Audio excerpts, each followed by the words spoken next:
The script was sharply drawn, was funny, ironic. It was, Monk, I appreciated Monk's tone.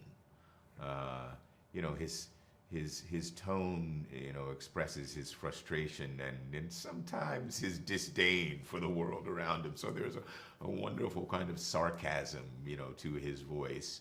And he was a character who used language as a writer, as a tool, and I appreciate those characters. He also was one who was facing challenges, not only creative challenges, but challenges related to family, and that drew me in. Particularly his relationship with his mother was something that just struck a deep chord with me. I knew it perhaps too well. There were so many elements to this that resonated with me, and I sensed too that could resonate with an audience, and I think audiences are going to be pleasantly surprised based on what they know of the film when they see the film, um, in that they're going to find themselves in elements of this story in unexpected ways. The movie is about a guy named Monk, Thelonious Ellison, nicknamed Monk after the brilliant genius jazz composer and pianist, Thelonious Monk. And Monk is a writer. He's a pretty obscure guy though in his writing. He's free intellectually. He's got interests of his own. He's nonconformist, and he chooses to write about those things. Except the problem is that people don't necessarily want to read his books in numbers that would make him a greater success. So he comes home to Boston to his family for a book show. And at that book show, he discovers a writer named Sintara Golden, played by the wonderful Issa Rae. And she's written a book that Monk, I think, feels, because he's fairly arrogant and sanctimonious, he thinks is beneath him. And yet this book is wildly successful. It's, it's a book for the masses. And Monk, out of frustration, decides as a joke to write his own book for the masses under a pseudonym, under the name Stagg R. Lee. He does it out of spite, but lo and behold, the book is a wild success, the most successful book that he's ever written.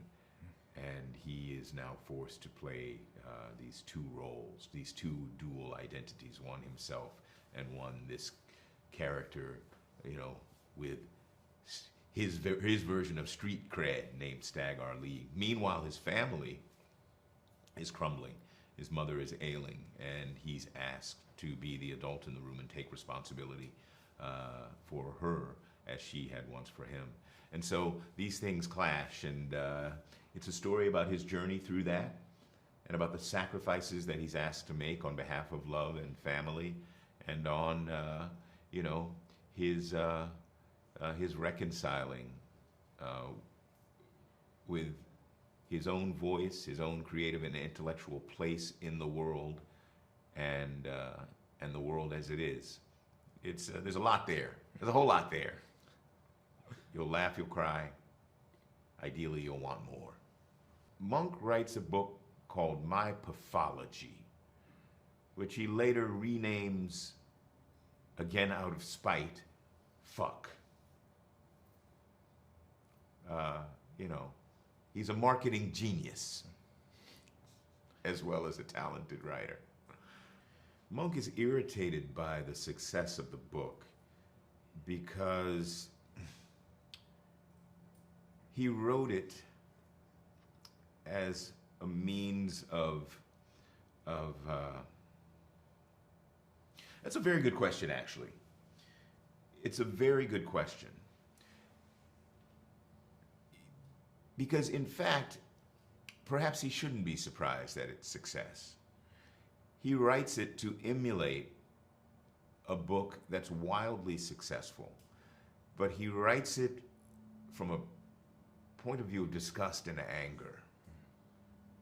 So in some ways, he's not surprised, but he's disappointed rather, because it's more of an indication of his own isolation as an artist and as an intellectual.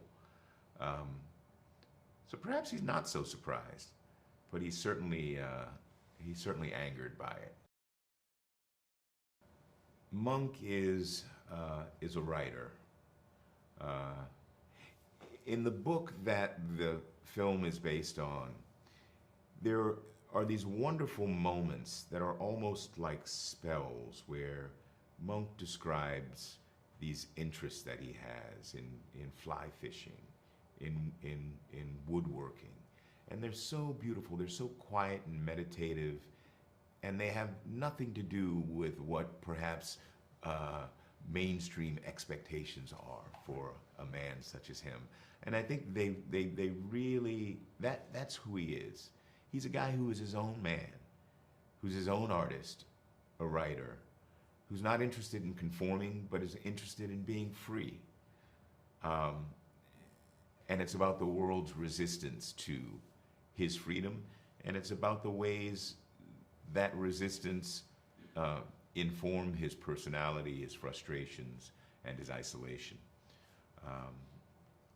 He's also a little bit of the boy with his thumb in the dike being his family. So there are a number of pressures on him from the beginning of the film to the end that he has to contend with, and we go along with him on his journey to see whether or not he'll survive, and if he does survive, how and with what intact. Well, Cord brought everything to the film.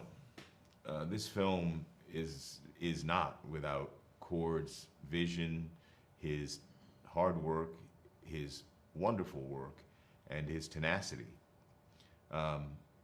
He adapted this novel from Percival Everett's book Erasure, and when no one else had interest in that, and that takes some force, and it takes some foresight.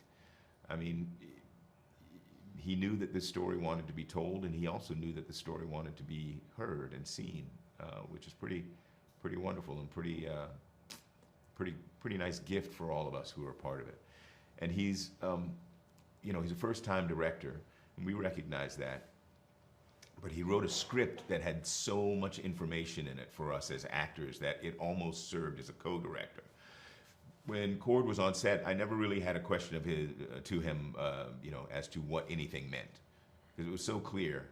I also understood this character in a very intimate way, like Cord did. I found a lot of overlaps between my life, but it was never a question of what do you mean, but rather it was how do you want to tell this? How do you want, what's your vision for the tone? How do you want us to tell this story? Because we are with you, and we'll be the lead blocker for you, because he's inexperienced on a set, but he's a wonderful communicator, had a crystal clear vision, and he's he's a really generous leader. And so we were the lead blocker, and he just charged in and led us all, cast and crew, down the field with this thing, and we had a sense when working on it that we might be making something pretty good, might be making something special, but it all comes down to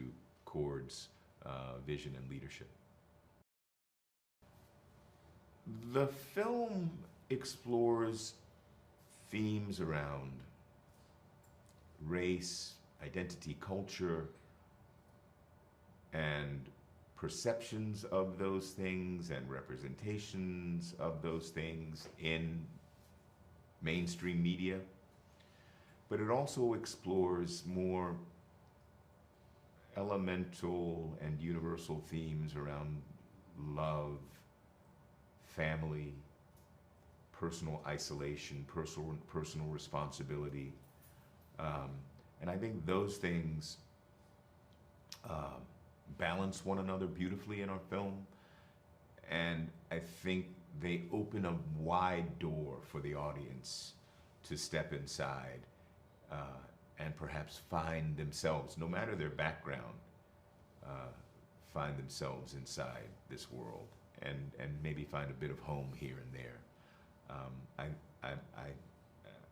I'm really excited about that. I'm excited that people may unexpectedly find something familiar and comforting in this film.